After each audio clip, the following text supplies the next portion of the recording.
This project is uh, something that I've been wanting to build pretty much my whole life. I had been actually as a kid drafting up design documents and stuff to build a syndicate clone, and for various reasons, I've never been able to get close to it.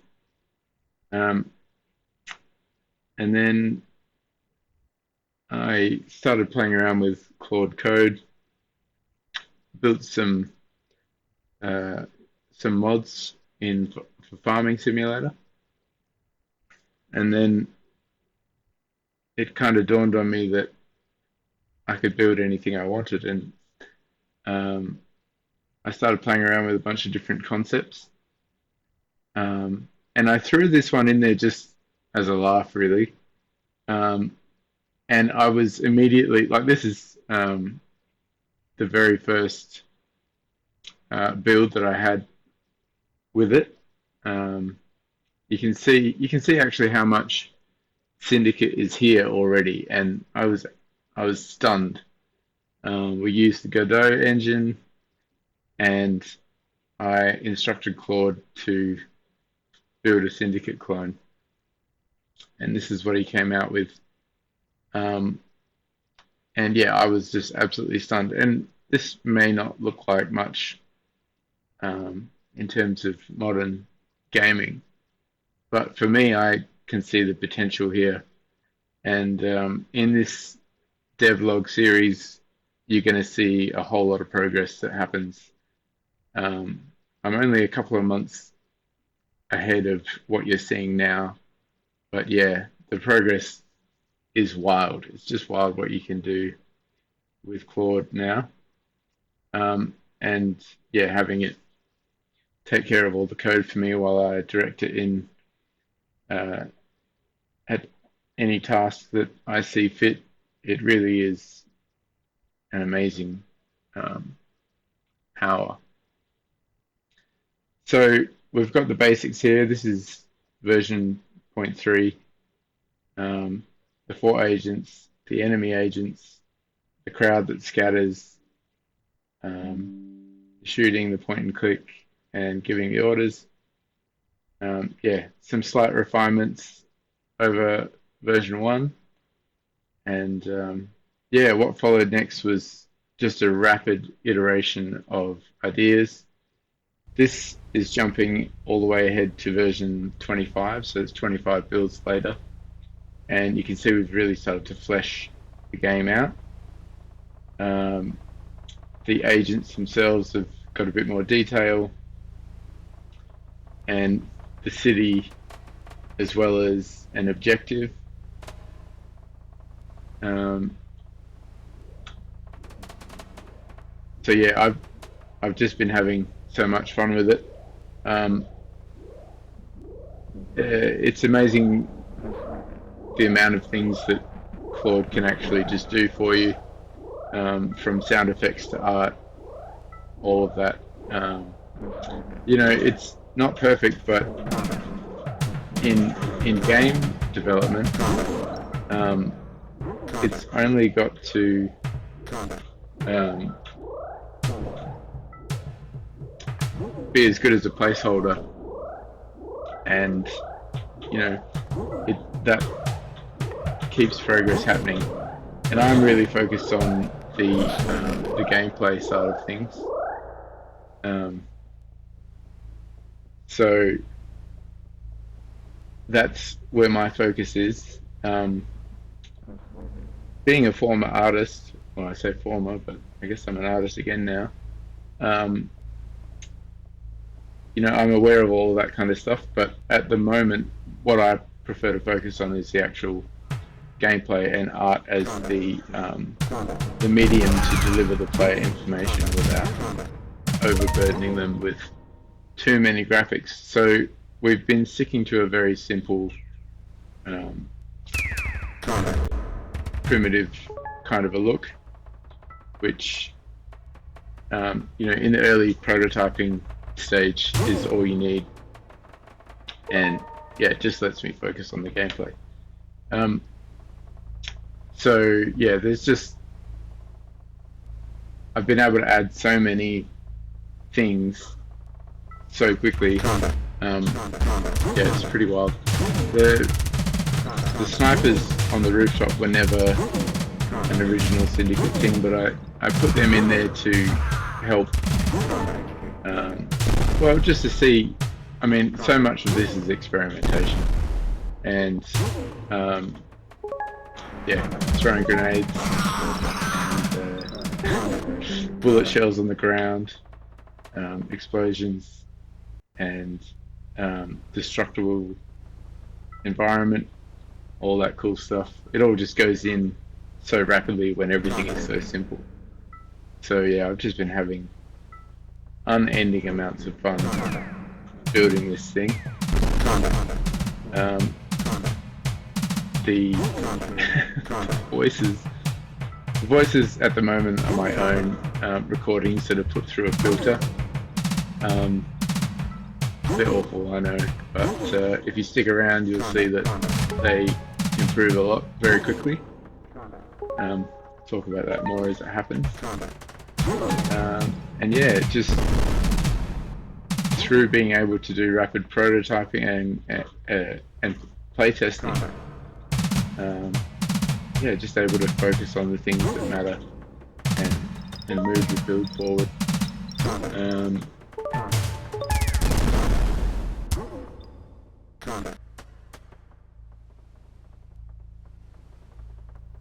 Yeah, destructible cover and the cars. Yeah, and you can see the first building that's had chunks taken out of it from the explosion.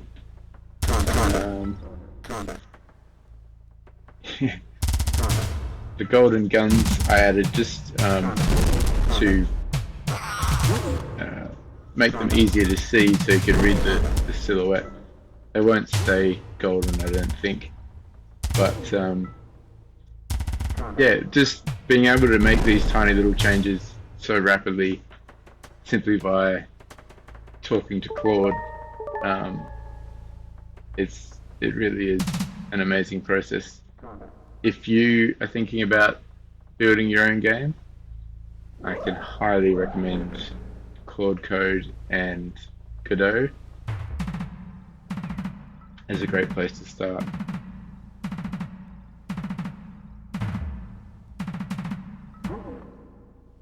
You can see the agents have got no concept of height yet, so they shoot at the base of the sniper even though he's up in the building. We've got these trap rooms where if you get near them, a whole bunch of enemies pour out and can annihilate your squad. Yeah, we haven't done any balancing yet, and really the only balancing that I do is to make sure I can get through a playtest, and that will change as things become more refined and more established. But yeah, there's no need to get hung up on any of that stuff just yet.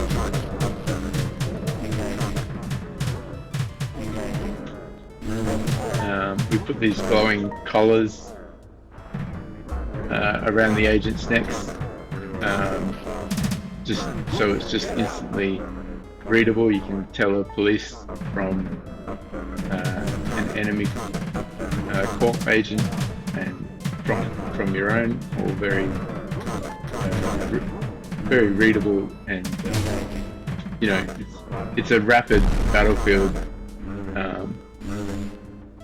in this game, and yeah, being able to make all those decisions quickly is utmost. But yeah, you can see our agents getting overwhelmed. You know, the idea is that you're going to be able to do stealth tactics and you know, set the board up in your favor before you hit the loud button. Got some squashed agents in this version.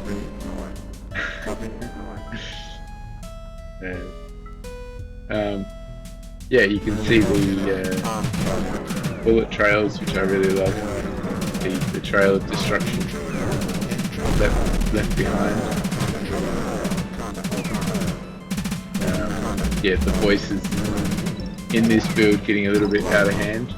We're up to build 32 here.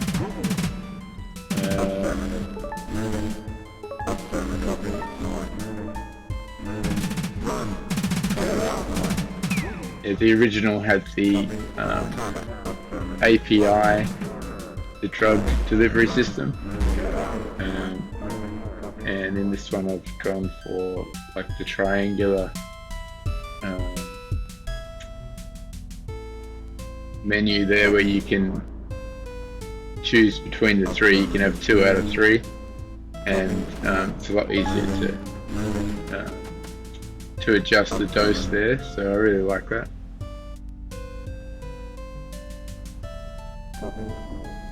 And yeah, it's really just a playful process most of the time. I have been going fairly flat out on it, but yeah, the amount that you can achieve is phenomenal.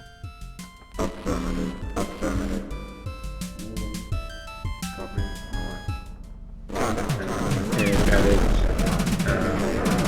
Snipers telegraphing with the laser pointer. The barrels exploded. That grenade there should have destroyed that building, but another thing that gets smoothed out over time.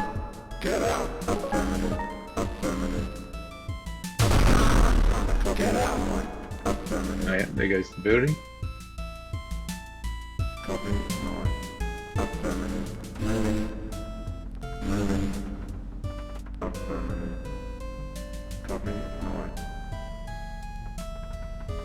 So we've set that #1 agent to maximum intelligence, so he'll be able to influence with the, well, it was always called the Persuadatron, wasn't it? But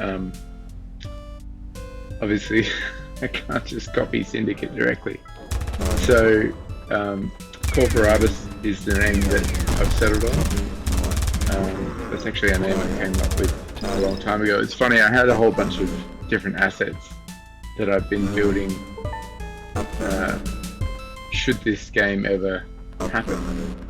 So I've kind of been rediscovering the whole thing.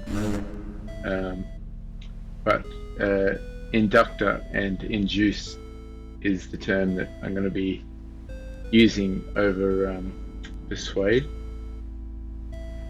It's got a magnetic theme built into Corporatus, so we'll be exploring that as we go. Magnetic weapons and the polarization of the civilians' minds. See the VIP being induced onto our side, and then the counter-attack from the enemy corp.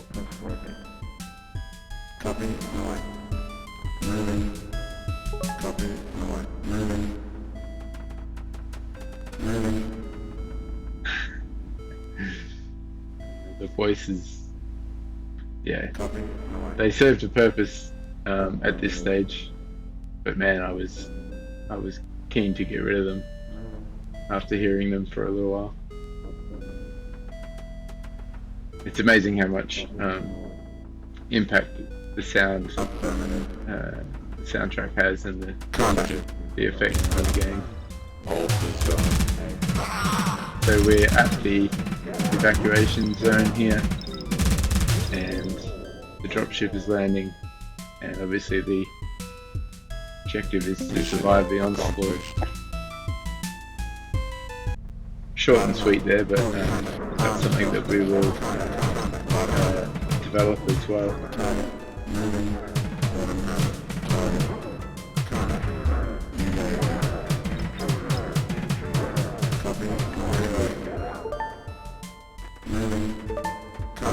Yeah, around this version is where it really started, for me at least, to start to play and feel like the original. And it's still got a long way to go, a very long way. But about here was where I started to notice that the game was starting to feel like the way I wanted it to play.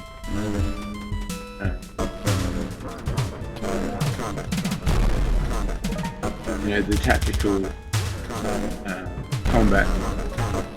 One thing I want to do is minimize the micromanaging, which was always a hallmark of really any of those RTS or tactical combat games of this era. So yeah, allowing the player to focus on the bigger tactical picture. These guys, the hair got a bit broken at that point. They look like they've got balaclavas on instead of hair, but yeah, it's all part of the process.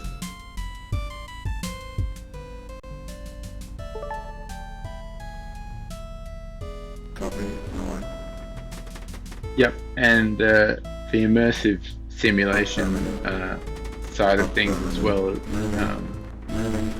having elements in the map that allow for dynamic gameplay, like the barrel in the building, and yeah, just focusing and capitalizing on those elements that make it a little unpredictable and really quite fun when the systems start to overlap and sort of cascade, sometimes out of your control, but often to my delight. Even I've had my own agents crushed by buildings and things like that, and yeah, when it all plays out the way that you envisioned, then it's it's a lot of fun.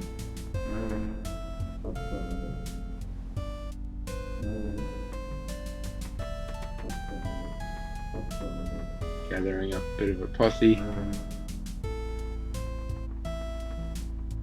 Finding still a little buggy.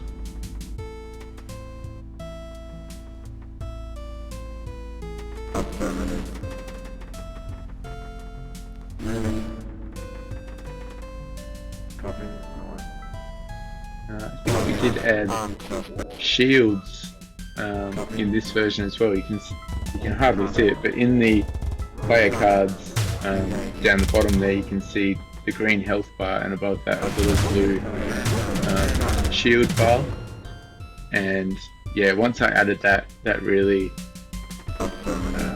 shifted things in the player's favour, having that it's a regenning shield, so if you've ever played Diablo or Path of Exile or something like that, you know exactly how powerful those can be. And we've added the shield popping tail, so the blue, it's just a little blue sphere that explodes when you pop the shield. Yeah, just focusing on readability. Making things as clear as we can. The city has been evolving too, and the buildings have been getting bigger, and we're running into the issue of your agents, executives I call them. They were called speculators to begin with, but I sort of rejigged that part of the game, that part of the lore. So the speculator is you, the person who's guiding the executives. The executives are the ones who are carrying out the will of the speculator, and the speculator is the one who serves the corporation directly. So anyway, all that stuff. It it just allows for this really organic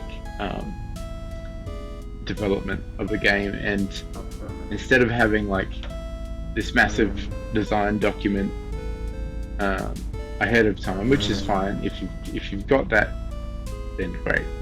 That's not going to slow you down at all. But being able to log all your ideas directly to Claude, who keeps them in a file and then refers to them as things are built, because you're building up this world. Oh, there you go. The agent's absolutely clobbered. Oh, I love it. Yeah, being able to just build up this database of the world as you develop it, and then being able to very easily overrule things and change your mind, and Claude will just rewrite everything the way that you now see it. You change your mind on something and Claude will just go and edit all the files. And what's been happening is I've been building up this, it is a big design document, and as we build features, it refers to those features and builds off the docs. So it's very cool. Just instead of having to go and think everything through before you build it, you're just organically tweaking things. And sometimes I'll build a feature and throw it in, and it'll get us the next 5 builds, and then I'll say, okay, that's not working, we're going to change that now, or we're going to remove it, whatever. And it just allows for this really fluid design process. So anyway, that's the first look at my new game, Corporatus. There's going to be a bunch more of these, about 3 or 4, and then that will catch us up to where I'm actually up to, and then there'll just be regular updates of the work I'm doing in devlogs.